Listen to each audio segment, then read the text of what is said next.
Hello there. In a departure from my normal political videos, I attended a dinner event last Friday where former Southampton and England football player Matt Le Tissier was the guest speaker. And what an entertaining evening it was. And unlike some others, I'm going to keep politics out of sport. Please enjoy.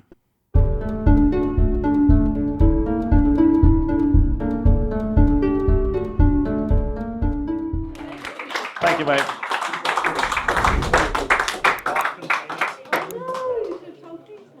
Good evening, everyone. Thank you very much for inviting me here this evening, Pat. That's very kind of you. Thank you. Sorry, are you all right? You okay? Can you hear me? Is the microphone working? We all good? Lovely. So what I thought this evening is that, as not everybody in the room is a football fan, I'm well aware of that, I thought I'd maybe do 15, 20 minutes on a little bit about my background in football and a few stories about my career, and then thought we could open it up maybe to some questions from the floor about whatever topic you want to talk about, because I like that. I'll talk about anything. Believe it or not, I've now been retired from football for 22 years. I don't know where the time's gone. I know, but it's amazing. People still come up to me now and say, Matt, what's it like having lived your life in the public eye? What with being an ex-Premier League footballer and working on Sky Television for a number of years afterwards. And I have to say, probably 95% of the time, being in the public eye is brilliant. Right? It does have its advantages. However, sometimes you do get put in some embarrassing situations. And the other thing is, everybody automatically assumes that because you're a Premier League footballer and you worked on the television, that you're a millionaire. Now, obviously, you people in the room realise I'm not a millionaire, because if I was, I wouldn't be doing after dinner speaking for a living, frankly. But before I start talking to you about my career, I want to tell you about a couple of the things that did happen to me that sometimes means it's not great being in the public eye. And the first thing happened to me just after I retired. Now, bear in mind, for those of you who don't know football, I spent my entire football career playing at Southampton Football Club. 17 years as a professional. Now thank you very much. Now this incident happened to me in a pub in Southampton, so just bear that in mind when I tell you this. So this is 2003, I'm taking a young lady out for lunch. First date. Now this is in between my two marriages, just in case anybody of you know the current Mrs. Le Tissier. So I'm taking a young lady out for lunch, first date, walk up to the bar, order a couple of drinks, and the barman starts looking at me a little bit funny. And I thought, oh, here we go. And he came back with the drinks and he went, I recognise you from somewhere. And I stood there and I thought, I've just played football in your city for the last 17 years, mate, do you know what I mean? But you can't say anything in those situations. So I just stood there and I went, all right. He went, yeah, don't tell me. So, okay. So I didn't. So I paid him for my drink. As he's coming back with my change, the penny has finally dropped. And he's come back and he's gone, I've got it. He said, you're a sportsman, weren't you? I went, yeah, kind of. He said, you played for England, didn't you? I looked at the young lady, I went, yeah, I did actually. He went, I knew it, Phil Tufnell.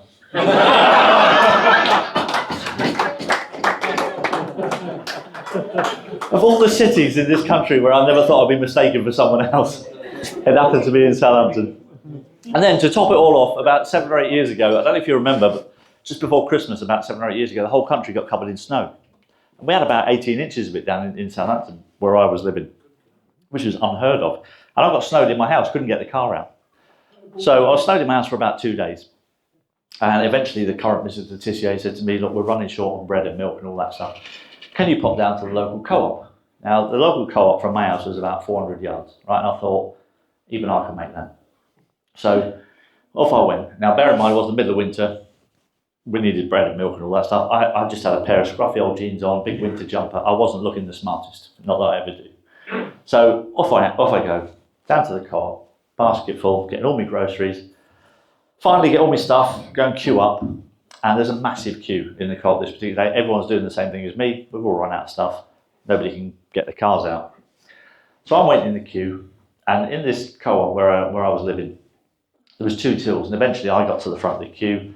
First till became available, so up I go, put my groceries down, and just as I did that, at the second till was a little old lady, must have been about 80 years of age, bless her. And as I put my groceries down, she looked at me and she went, there's a familiar face. I went, all right, lad. She went, yeah. Didn't you used to collect my bins? Cheeky bitch, right? Now, anyone who knows me, right, know I'm not a nasty bloke, right, and I did what I thought any decent human being would do in that situation, because I didn't want to embarrass her in front of all these people in the shop, right, so I just stood there, and I went, yes, love, I did, right, thinking that'd be the end of it. Oh, no. With that, she turns to the lady behind the till who's serving her, top of her voice again, she goes, he used to collect my bins, you know. He don't half look like Matt Le Tissier. Honestly. Sometimes being in the public eye isn't all it's cracked up to be. So for those of you who can remember my football career, I don't know if you remember, I was often criticised during it for maybe, on occasions, being a little bit overweight, and for not running around quite as much as all the other players on the pitch. However, in my defence, in 540 games for Southampton, I did score 209 goals, which I didn't think was too bad for a fat, lazy bloke. You know what I mean? Thank you very much. Now, for those of you who don't know, I grew up on the tiny Channel Island of Guernsey. I was the youngest of 4 boys. I had 2 brothers who supported Leeds United. My other brother was an Arsenal supporter. Now, who's the Arsenal supporter in here? You're going to like this. So, growing up, my dad was a Spurs supporter, right? And I was a little bit of a daddy's boy.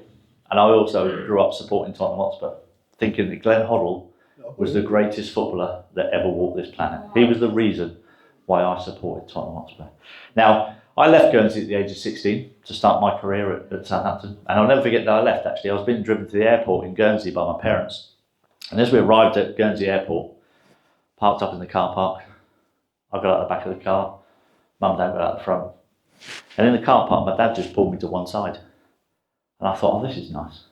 A bit of fatherly advice just as I'm about to set off on my career.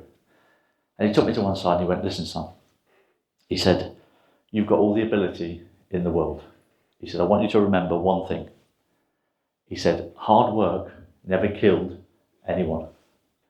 And I took those words on board and I thought, why risk it?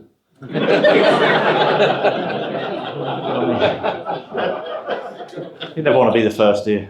So I didn't bother with that. First season at Southampton went really well in the youth team there. I think I scored 59 goals. And the following season, Southampton's first team had started the season pretty badly, as we normally did. And after a couple of games, I was called into the first team squad by our then manager, Chris Nicholl. God bless him, he just passed away a couple of weeks ago. But this is, bear in mind, 1986 we're talking about here.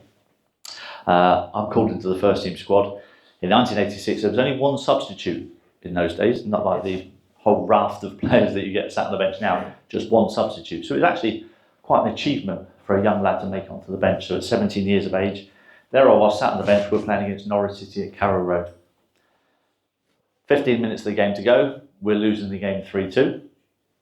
Last 15 minutes, Chris Nicholl threw me on, and I came on, and I changed the game. And we lost 4-3. It's true, you can check it out. So that was on the Saturday, it's absolutely true. On the Monday morning, I get called into Chris Nicholl's office first thing. Now normally, as a professional footballer, you get called into the manager's office first thing on a Monday morning, it's not a great sign. And as I was walking up there, I'm thinking, I was only on for 15 minutes. I couldn't have been that bad, surely. But it wasn't bad news. Chris had actually called me in to let me know that the following evening, when we were playing against Spurs at the Dell, I would be making my full debut. I'd be starting the game out on the right wing, because I had a bit of pace in those days. Who are you laughing at? Wasn't a joke. But it was great of Chris to do that for me, because what it meant was I had time to phone my family back in Guernsey, and they had 24 hours to organise flights and boats and all sorts to come across and watch my debut, and about 23 of them actually came across. And if any of you ever went to the Old Dell, I don't know, did you go to the Old Dell, Bill? No. Not the biggest ground in the world. 23 people was pretty much the whole of the West End, just my family. So there I was, full debut in the First Division. I actually had a pretty decent game. We ended up winning the game 2-0. it was just an amazing experience for me as a 17-year-old kid. I'm playing in the first division. I've got all my family up in the stand. And it is just amazing for me. I'm playing against the team that I supported as a boy, first and foremost. And in Tottenham's midfield, that night, was my hero, Glenn Hoddle.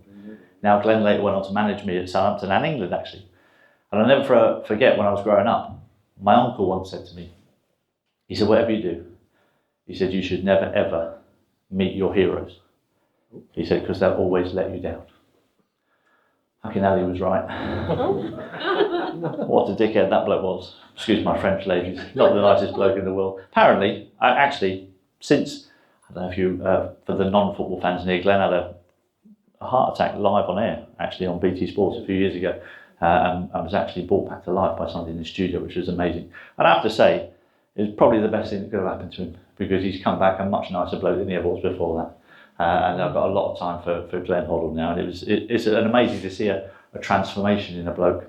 And thankfully, touch wood, he's still going strong today. So that's a great thing. That was me at 17 years of age. 4 short years later, at the age of 21, I get a phone call from my agent, and the phone call goes something like this. He said, Matt, Spurs want to buy you at the end of the season. He said, would you be interested? Blimey. I said, yeah, that's my team as a boy. I said, my dad still supports them. I said, I'll be honest, yeah. He said, I'd be interested. He went, right, so we're going to have a meeting with them next week. Fine. Now, obviously, this is completely illegal at this point, because Southampton knew nothing about this. So I got to London with my agent. We had talks with Tottenham in the solicitor's office in North London. We talked terms on a contract. We actually agreed terms on a contract. And I actually went one stage further than that. And I actually signed that contract to join Tottenham Hotspur. Now, the plan was that that contract would be put away in the solicitor's office in North London and would only be bought out at the end of the season once the two clubs had agreed a fee between themselves for my services. That was the plan. Now, I was due to be married at the end of that season for the first time. And about 2 weeks before the end of the season, my fiancée decided that she didn't want to go and live in London. So I had a decision to make. I either joined Tottenham or I got married, and obviously, yeah, obviously I got married, and 6 years later I was divorced. But to be fair, I've got to be honest, I was rather surprised at the reason that my wife gave for divorcing me, and that was that she said I was obsessed with football. I know, obsessed with football. I couldn't believe it. I mean, I was devastated. I mean, because we had been together for 11 seasons. Don't know what she was on about. So that was my first opportunity to leave Southampton, and I decided not to for that particular reason. But to this day, and I'll say this with my hand on my heart, I don't have a single regret about making those decisions. At the end of the day, they were mine, and I don't regret staying at Southampton for my whole career. I did have another opportunity about 5 years later, actually, which came around again because Chelsea Football Club in 1995 were interested in procuring my services. And this is a story that I only found out about a few years ago. Football's a bit like that. Stuff happens behind the scenes you never really get to know about. So let me explain. Back in the 90s, Chelsea had a director at their football club called Matthew Harding. Football fans will probably remember Matthew. He's got a stand named after him at Stamford Bridge. And unfortunately, about 2 years after this story that I'm going to tell you, he passed away in a helicopter crash. But Matthew was a massive Chelsea fan, but he was also a massive fan of mine. And he was desperate for me to come and join Chelsea. So in April of 1995, Matthew Harding took it upon himself to ring our director of football at Southampton at the time, a guy called Laurie McMenemy. And he rang Laurie McMenemy up and he said, Laurie, we'd like to buy Matt Le Tissier. And Laurie, by all accounts, turned around and said, well, we don't want to sell him. He said, and I know the lad's happy here. He said, so you've got no chance. He said, in fact, he said, the only way that Matt Le Tissier will ever be your player is if you buy Southampton Football Club. And Matthew Harding turned around and went, oh, that's a good idea. He said, I could buy them and change their name to Chelsea on Sea. It's absolutely true. So with that, the conversation ended, and Laurie thought nothing more of it until a couple of days later, when in the post, Laurie received a cheque, and the cheque was made out for £7 million, which was a lot of money in 1995. And it was made out to Chelsea-on-Sea. And it was signed by Matthew Harding. And about 4 years ago, Laurie said to me, look, so I've had this, he kept the cheque all this time, he's got it in a little frame. And he gave it to me, he said, look, this was about you. He said, I think you should have this. So in my office at home now, I've got a cheque for £7 million signed by Matthew Harding. I can't tell you how frustrating it is to look at that every morning. No, I can't catch it.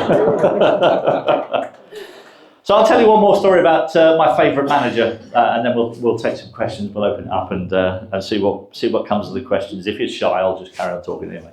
So I played under 9 managers in my time at Southampton. There were a couple of decent ones, but there were quite a few crap ones. They kept dropping me, making me do extra training, trying to get me fit and all that shit. But I knew if I stuck around, they'd get sacked, so bollocks them.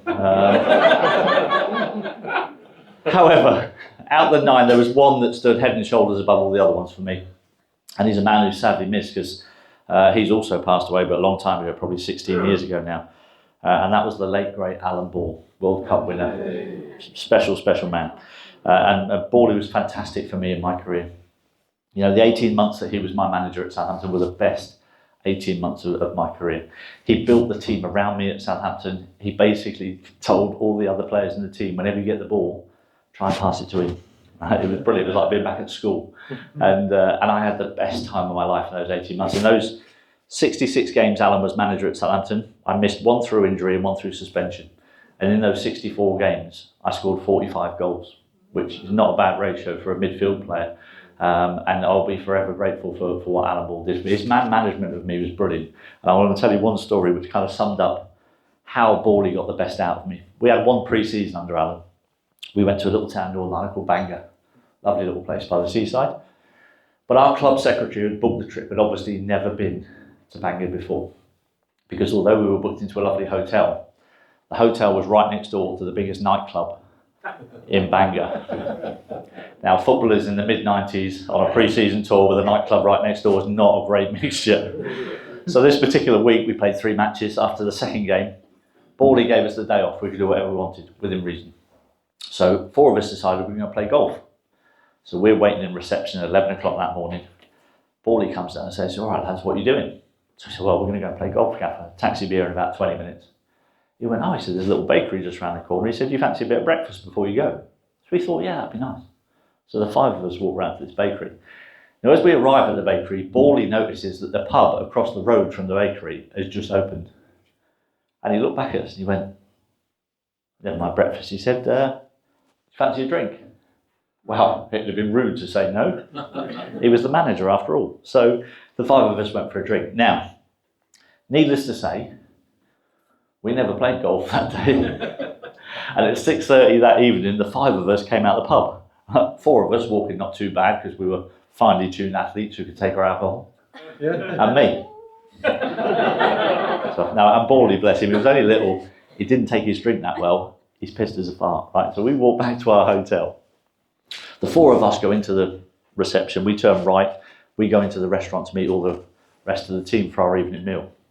I spot out the corner of my eye Bally. He comes into reception. He don't go right. He goes left, upstairs, gone to bed, pissed. Brilliant. You know, I was the captain of Southampton Football Club at this point. So I've gone into the restaurant where the other lads were, and I've gone, lads, I said, you're not going to believe it. I said, the last 7 hours, we've been in the pub with the gaffer. And the best thing is, he's pissed. And he's gone to bed. We can go out. So we did. About 11 of us went out into Bangor, a few silly drinking games as you do. And inevitably, we ended up coming back to the biggest nightclub in Bangor, right next door to our hotel. Now, the DJ in this nightclub was obviously a massive football fan because he recognised every one of us as we walked into the nightclub. And he was introducing us one by one over the microphone, right? Which was great because it saved up in the pool. You know what I mean? You need all the help you can get when you look like Phil Tuffman. What we didn't realise at this point in the evening, though, is that Bally's bedroom backed immediately onto the nightclub. And the walls weren't that thick, and Bally could hear every word the DJ had been saying. So when we started rolling in at 2 o'clock in the morning, Bally is stood in reception waiting for us. Now, as I said, I was the captain of the football club at the time. And I thought it was only fair and my responsibility that I should be the one that came in last. And at about 2:30, when I came into the reception of our hotel, I was greeted by one of the funniest sights I think I ever saw in my career. It was our gaffer at 5'4", giving the biggest rollicking to our goalkeeper, Dave Besant, 6'4". And he must have spotted me under Dave's armpit or something, because he sent all the other lads off to bed and he went, "You," he said, "I want to word with you upstairs now." Well, I cannot tell you how quickly you sober up in situations like that. All sorts of things were going through my mind. You get a 2-week fine, captaincy, you get taken off me. And he took me upstairs to the first floor of this hotel. I don't know if you've noticed in these kind of hotels like we're in tonight, on every floor by the lift, they've got a little sofa. And I'd always wondered why they did that. And I found out that evening.